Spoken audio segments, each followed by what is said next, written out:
All right, time for part 3, or chapter 3. Once again, chapter 3, though it's not marked. This just wants to keep sliding up, so we're just gonna, I'll try it once, and if it doesn't, oh, okay. Now apparently my iPad doesn't want to cooperate. I just had it pulled up, and it went away. Bro, don't do this to me, please. Thank you. Okay. I disembarked from the ground transport, that could have just as easily have been a transit pipe, with windows, and followed the human passengers into the arrival level of the target mountain. It was a surprisingly normal, not pretending to be a cave, enclosed space, with a long platform to load and unload the vehicle, with an infotainment feed? What does that mean? An infotainment feed and hologram ads for things available in the complex above. Is that info and entertainment? I thought that was just the regular feed. What else is there other than info and entertainment? Security, maybe? It was busy, humans exiting and boarding vehicles, a lot of them small and private, others multi-passenger and windowless. The vehicles, not the humans. Thanks for letting us know, Murderbot, that you're not implying that the humans did not have windows. Eyes are windows to the soul, so what if it was trying to say that people didn't have eyes? Sorry. Despite the amount of traffic, the security was tight. I had to hack a weapons scanner and had my fake ID chip checked. Then I went up the ramp into a giant ice cavern with rock walls interspersed with sections of fake ice, random boulders, fake snowdrift, stalagmites and stalactites, I couldn't remember which was which and couldn't be asked to query my archive for it, and a waterfall pouring down into a series of pools and connecting streams. By the way, if you hear a background noise, that's my fountain in the corner. So, pools and connecting streams, some of which had bridges, others seemed to be there just to impede access across the floor and cause chaos in any kind of evacuation situation. At least most of the floor was level, polished stone, and the light was brighter than a real cave, but there was way too much gratuitous dripping from the stalag whichevers. Gratuitous dripping. Make a joke there that Murderbot would not appreciate. I walked over to the center island where there were couches and chairs, humans waiting, sitting, and talking, and the infotainment feed was running a hologram art show / advertising display. Oh, maybe it's because they're connected, an infotainment feed, as in like they're trying to connect it, as in show / advertising display. I feel like sometimes Martha Wells just hammers the point home a little too hard, and I'm like, girl, we get it! I mean, we get it. I sat down and pretended to be watching it while I very carefully explored the installation's feed. Yeah, their systems were proprietary and sequestered, even more so than other private feeds I'd encountered. Even the infotainment feed was different from the public one down in the transport bay. As a preventative measure, it wasn't great. It's not like I don't recommend it, but if they didn't want to be hacked, they should have stopped me before I got in here. Once their sec system was convinced it was totally fine for me to be browsing around in it. More than fine, actually. I was a component that had always been here. I checked for alerts associated with my entry code. Huh. It was clear. Threat assessment was not alerting, and I realized I'd been so certain I was walking into a capture / death situation that I maybe had not planned past this point. I mean, we had an exit plan, I just hadn't really thought I'd ever get to use it. Emotion check. I would actually like to be less in touch with my emotions, except when I'm watching media, and all the emotions are about it. Me too, Murderbot. That one quote where it's like, it's so much safer to have emotions about media than about real life. I'm like, me too, Murderbot. You know what? We're highlighting that. I was still angry. Just now I would say numb, but I felt numb before and it was more restful than this. I don't know. Let's just fucking do this. To get to the targets, I had to go to a private habitation section that was supposed to be somewhere in this installation. Humans lived on almost all the stations I had been to, just in areas that weren't near the transit rings or other docking facilities. There'd never been a reason for me to go into one of those areas, not that I'd ever wanted to. Sorry, I'm turning on my Do Not Disturb on my iPad because it keeps pinging me for old text messages because I just turned it on. The housing and preservation station wasn't in big clumps like in a lot of other stations or these complexes. It was spread throughout the station in small clusters. It was spread out through the station in small clusters. Ratier told me it was because humans in preservation like to live near where they did their work, if they couldn't do it from their homes, and or as close to relatives and friends as possible. The inhabited areas on the planet were arranged in the same way. I found the right habitation section on the map. I'd have to pass through 2 security sections to reach it, but I already had control of their sex system, so I got moving. This time I'm actually having a sip of tea because there's a pause here, so. Got this mug visiting my friend in Canada. Fortunately, the whole rocks and ice mountain decorating theme was not carried through completely. I'd had doubts while searching through the caves for the right bank of lift tubes, but once I found it, it looked normal, and I didn't have to climb a cliff or slog up icy crevices like what you have to do on actual mountains. I had to change lift tube banks twice and go through an ID check that my chip would have certainly failed if I hadn't made sex system my best friend. The final bank of lift tubes were locked to resident IDs, but the system in charge of sorting that out was not exactly high security. Certain levels were only accessible from certain other levels controlled by other systems, which sucked for me because it was complicated. But as a security measure, it at least took me nearly 0.3 seconds to figure out. The lift tube lobby opened onto a large section of multi-level housing, with a recreation area going down the center featuring trees and other flora and seating areas. The curved ceiling was a fake sky, currently showing what was, according to the local feed, early morning light on the planet below. The walkways were made to look like uneven stones. At least everything else was made with just the usual textured building materials and not caves.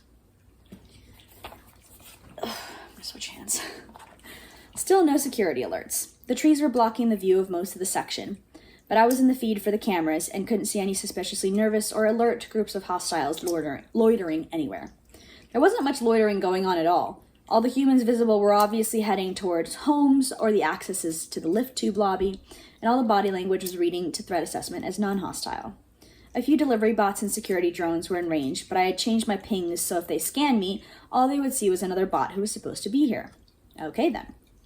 I started along the nearest walkway. According to the map, some of the homes were on more than one level, and the balconies, large flora, and decorative privacy barriers along the walkways made it hard to figure out which was which without the feed markers. I almost walked past the one I was looking for because it didn't have a feed marker. It didn't have any feed connections at all, at least from the outside. It was a big null in the happy, active, calm, and feed traffic of the rest of the habitat. I paused, using a large bush to screen myself from the house. I was still deleting myself from the cameras, and there weren't any humans in visual range right now. Poking at the nearest camera feed, I could tell the house, 2 levels, no balcony, flora and one-way privacy screens over the windows, was angled so it was in a visual blank spot. Bearish Estranza's security had to know it was here. It was on the map, though there were no personal directory entries for whoever was living in it. But without the code, I wouldn't have been able to locate it, which meant it was intended for humans who wanted/needed not to be casually found by anybody who didn't already know they were there, which meant this was the right place. What is this? I want to know now. I know I'm going to know now. I know I'm going to find out. Sorry. I've read aloud a lot today. I was reading out loud to my sister before this. I stepped through the gate and the privacy barrier into a small open space with some potted plants and a pad for drone deliveries. I walked up to the door. This close, I felt a feed, but it was a sequestered one, confined to the house. Walking within range of it would have notified the inhabitants that I was here. There was it was long to me, hesitation. I picked at the residential feed, but there were no cameras active inside the house. I could find out what they had put into the recycler in the last 4 hours and what their food storage had listed as items to be refilled, but no actual intel. I sighed, internally, because if there aren't any humans to see it and be annoyed by it, there's no point. I don't have all fucking day. I was pulling an episode of Sanctuary Moon when I got a request from the feed. They wanted the code. I sent it. After 4.5 seconds, the door slid open. Standing inside was Farai, one of Mensa's 2 marital partners. Now you know why this was such a big fucking deal. Damn, okay. What's she doing over there? I couldn't tell if Farai was glad to see me or not. She was usually pretty hard to read, even for a human, but now she just looked rattled. She was taller than Mensa, with lighter brown skin and long, twisty black hair that fell past her shoulders. I don't know how she managed all that hair. She had it tied back in a scarf thing now, but still. She whispered, "That's you, isn't it?" It had been a while since Farai had seen me. She and Dr. Mensa's other marital partner, Tano, mostly stayed on the preservation planet with all the kids. She wasn't augmented, so had to rely on organic memory. "If you didn't know it was me, why did you open the door?" Her jaw set, "Just come in, please." I let 2 drones slip out of my pocket and take up sentry positions as I stepped inside. The floor was gray artificial stone, but the walls were whitish fake plaster with inset pieces of polished fake wood. It was better than living in a pretend cave, I guess. Hooks on the walls held 3 coats in the colorful handmade style that people in the Preservation Alliance liked, and some practical shoulder bags with pockets. Emotion check. Overwhelming sense of relief swamped by overwhelming sense of responsibility of getting them to safety. Part of the whole not being depressed and anxious and having false memories thing was supposed to be embracing cautious optimism. So I was cautiously optimistic that 3 coats meant all 3 of them were alive and here. Once I was past the house's dampening field, my scan showed Farai's vital signs were elevated due to what was probably stress, which was obvious, but she was alive. That was the most important point right now. My scan also showed that there were 4 people here, not 3. Let's tag that as a potential problem. Her expression pinched and anxious, Farai stepped away from the door, leaning to look past me. "Ada's not with you, is she?" "Of course not," I said, and it probably sounded snappy, but it had been an effort not to say fuck no, so I was counting it as a win. Good. Farai muttered. Marai futtered. That's not how it works, Alina. Farai muttered, too relieved to comment on the snappiness she had definitely noticed. I was afraid. Good. She'd been afraid Mensa would come herself. I wouldn't have let that happen, and Mensa knew it, and knew better than to try, but watching her agonize over it had not been fun. From inside the house, I was able to take control of its feed wall and give myself admin access. This let me stay in contact with my drones outside and the security cameras in this habitation section. I told the door to shut and lock, then made a private connection with Farai's feed. I sent, "Who else is here?" She flinched a little in surprise, already walking away from the small foyer. Past it was a larger lounge area with a padded couch built along 2 walls. She said aloud, "It's someone who's helping us." "Oh, right, that's okay then." Yes, that was sarcastic. I shouldn't have been surprised. This was Dr. Mensa's family, after all. I assumed they had met and adopted another human that they had found in the detention labor pool. It wasn't a stretch of imagination. I mean, Mensa had adopted me. But as we stepped into the lounge, I saw I was wrong. The other 2 humans that I had hoped to see, were sitting on the couch, waiting in different degrees of impatience and concern. One was an older human called Naja. The humans in the family all called her Nana Naja, apparently whether they were actually related to her or not. I hope that's Naja and not Naha. Naja or Naja. Naja. Sounds like nausea. Nausea. Naja. It sounds like Nadia. I'm just going to say Naja, okay? She was short, her hair more gray than dark. Next to her was a juvenile human who was one of Mensa, Farai, and Tano's offspring, called Sophie. Sophie. We're just going to say Sophie. It's S-O-F-I, if you haven't read this physically yet. I had thought she looked like Mensa the first time I had seen her on Preservation Station, and she still did, even though her hair was longer and pulled into little poofs. She was a little bigger now, which made sense because they grow, but she was still a juvenile. For example, she requested a private feed connection with me, and when I granted it, she sent a string of heart and crying face sigils. The 3rd person was Supervisor Leonid. Emotion check. Exasperation. Tag for again? Seriously, is this hell? Murderbot, I love you. She wanted to meet you, Farai finished. Leonid stood up and we stared at each other. For once, threat assessment and risk assessment were in perfect harmony as they spiked in tandem. I considered shooting her, but I knew, 1, the humans wouldn't like it, and more importantly, 2, Mensa wouldn't like it, and 2, subset A, Mensa would not forgive me for killing a hostile without sufficient cause in front of one of her juvenile humans. Even if it was a juvenile human who watched Adventures in the Free Systems, which featured some substantial violence.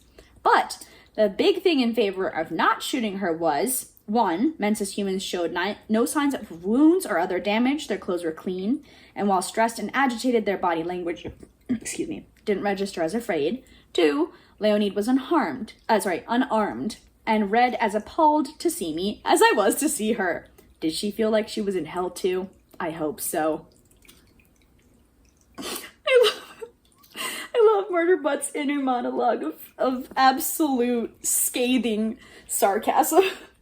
We're not always sarcasm, but you know. She looked the same as when I had last seen her. Dark hair, brown skin, features as perfect as an actor in a show. She wasn't wearing a Berchtesgaden's uniform this time, but a version of the long shirt over flowy pants, beige and white outfit I had seen a lot of variations of on the way here from the port. It was so common it might be a standard for workwear. The lack of color didn't look that good on her, and her only jewelry was a plain silver interface bud in her ear. Her hair was in a less elaborate style too. Huh, she had dressed to blend in, like I had. She grimaced and said, "Oh, this is some sort of curse, isn't it?" I said, I wasn't. I was going to say that. She made a noise that wasn't quite disgust, more like angry resignation. You're here as Ada Mensa's ancient, I take it.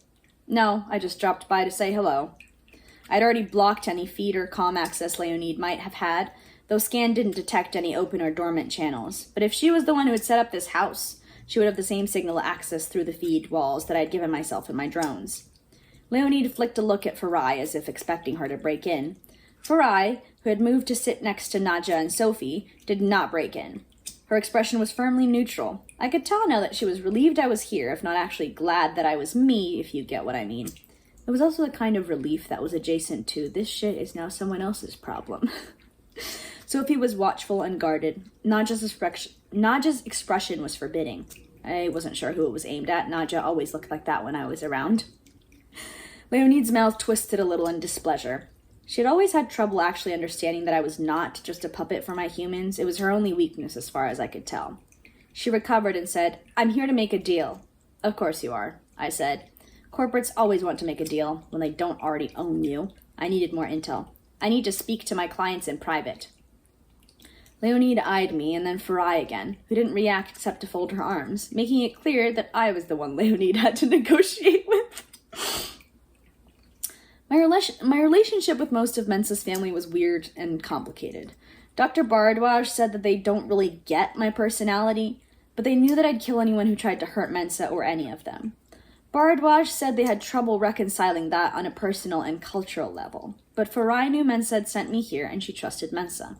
Leonid gave in and said, "Very well, I'll be in the kitchen." As she left the lounge through an archway into the back of the house, I sent a drone to keep a visual on her. It slipped out of my pocket and followed her, staying near the ceiling to keep out of sight. Intel drones are tiny, like little needles. She would suspect one was nearby, but not be able to see it, and I hope it annoyed the shit out of her. As soon as she was gone, Nadja held up a hand. "Don't start with us." I'd been about to start with them, but that stopped me long enough for Farai to say, "I know who she is, but she's helping us." I was calm, totally calm. "You are her hostages." Emotion check. Totally calm. Farai planted her hands on her hips, her fingers curling in some strong frustration-related emotion. "I know that, but we had to get out of that detention camp. People were disappearing. They were selling them as contract labor."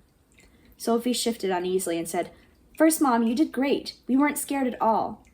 Nadja reached out and squeezed her hand. Farai's face did a thing that made it clear she had just held back a sob. "Okay, that. Right. I had a performance reliability drop at the thought of getting here too late, having to tell Mensa I would need to track down her family members in some labor or mining camps in another system. Focus, Murderbot. Has she threatened you?" "No," Farai shook her head. "She's taken care of us. Been polite, reassuring. She found us a day or so after I was able to send the message to Ada. That took almost all our hard currency cards. She said that Ada wouldn't be able to come for us here, that a subsidiary of Berchtesgaden's had controlled the port, and there were people who ran it." She took a sharp breath. "That they would use us to trap her." Nadja said, "Because of some negotiation Ada did. That cost them a lot of money." She glared at me. I have no idea why. Mensa does a lot of shit to corporates to make them angry at her even without my help. But the negotiation they were talking about was the one over the lost adamantine colony on Hell Plague Planet. Mensa had acted as an arbitrator at the colonists' request, and then helped the University of Mahira and New Tideland push through the colonists' claim on the planet and get the ones who wanted to leave refuge in a non-corporate polity. Berchtesgaden had been screwed right out of the system. Farai was saying, I knew she was right. Leonid found us because I sent the message, even though I paid to encrypt it, so obviously others here could find us too. So we came here with her. She lowered her voice further. This house has no feed. It's apparently designed as a safe house to hide people from the security in this complex. Nana was able to make a workaround, so we could at least get access to news without compromising our safety. I found it, just as Nadja sent me a link. She had put a receiver outside the house and hardwired it to the internal feed. It was a one-way connection, pulling in a public news and info channel but not sending anything. Not bad, especially since Nadja wasn't augmented. None of this made me panic less or be less angry at the world in general. But it sounded like Mensa's humans had made the best choice out of a potential array of really terrible choices. What did she ask you for?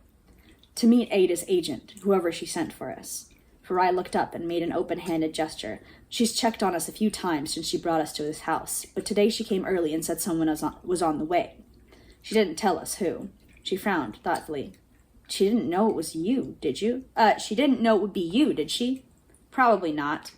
There was an 80+% chance that Leonid had been genuinely surprised.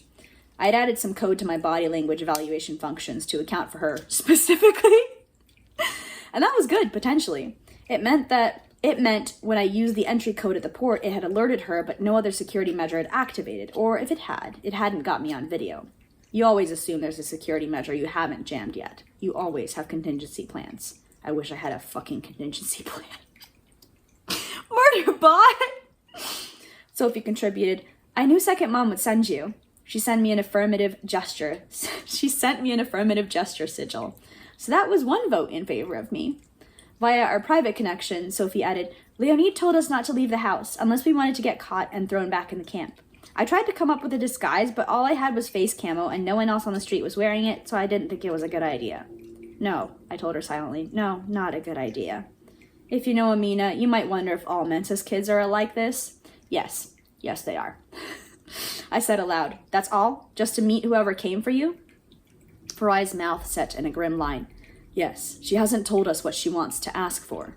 I could just kill Leonid. That was still an option.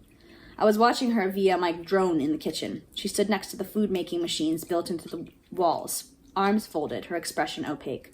I'll talk to her. Just wait here. Nadja made a gesture, waving a hand. What else are we going to do?